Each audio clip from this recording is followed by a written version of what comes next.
Iran has been boasting about the number of missiles that it's got. However, if you don't have the launcher to launch the missiles, they're useless. They can't get them off the ground to fire them at targets. So this is why the Americans have been focusing on two things. One, attacking the silos of missiles, the big underground depots where the Iranians have been storing hundreds or thousands of them.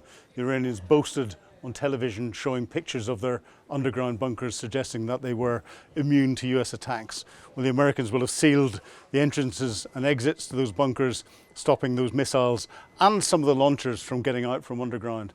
And of course destroying the launchers above ground, because a launcher is designed to fire multiple rockets. Once one's gone, it's reloaded with another one. And therefore the weak point in any Iranian ballistic missile response is its ability to get those ballistic missiles off the ground. And that's why the Americans will be hunting them very quickly. They have got good intelligence to know where a ballistic missile launcher is, especially if it's just fired a missile, because the Americans have got intelligence systems that will identify exactly where that launch has come from, pinpoint that very accurately, and they can use that then to find the launcher, even if it does or attempts to do what is called shoot and scoot to hide. Well, when Iran runs out of launchers, and we're seeing it changing the balance from ballistic missiles to its one-way attack drones, the Shahed 136 and others, it will start to do that. When it runs out of Shahed 136 drones and the ability to get those off the ground, it's run out of conventional military capability. And my greatest fear is that what Iran will do is go back to its other tactic as the largest global sponsor of global terrorism, and start to use terror tactics and a lot of its proxies, not just across the Middle East, but around the world, to try and take this pain it is trying to give out to everyone a lot further, but using terror tactics. Well, Iran and sleeper cells. Sleeper cells are individuals that have been deliberately put into a country. They do nothing until they are activated, and when they're activated, they come out and carry out the activity that they've been trained to do. We've just had 4 people arrested on the 6th of March in London. So you can get intelligence gathering sleeper cells and you can get attack sleeper cells. There have been arrests in the United States. There have been arrests in other countries in Europe. These are indicators that elements of sleeper cell activity are starting to be ramped up. The sleeper cells are starting to be activated. And of course, we see this all of the time anyway, but there are a number of strange signals coming out across different communications networks on HF radio and other radios, which are the sorts of things that in good old traditional Soviet days, and the Iranians are trained in Soviet-style tactics, would be used to activate intelligence agents or sleeper cells or stimulate activity. Unfortunately, we'll only really know about it once that activity has started to happen. Thank goodness, as we saw with the arrests in London, that our counter-terror police, who have got the lead on dealing with it inside the UK, seem to be on top of the game. Well, Iran and Iran's proxies, the Houthis in Yemen entering the conflict, they have been strangely quiet. I'm surprised that we haven't seen them trying to interrupt more shipping traffic going through the Gulf of Aden and up into the Red Sea.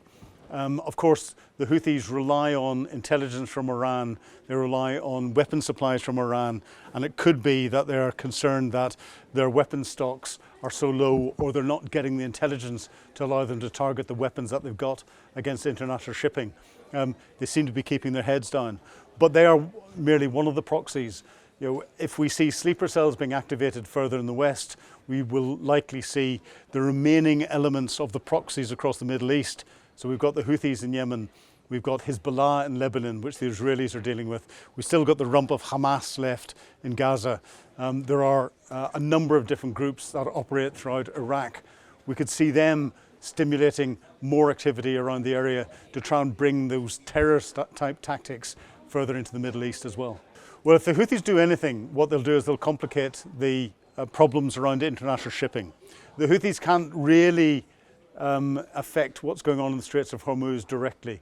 It's slightly outside their range. But what they can do is interrupt shipping going through the Gulf of Aden up into the Red Sea much more. And that, when it comes to the insurance risk against international shipping coming into the whole region would have a massive effect. So what they can help do is build on what the Iranians are doing in the threats to the Straits of Hormuz by bringing that out into a much bigger regional threat that will have an economic impact on us all. Well, the wild cards that Iran's got up its sleeve are a number of different ones, moving from conventional military attacks to terrorism.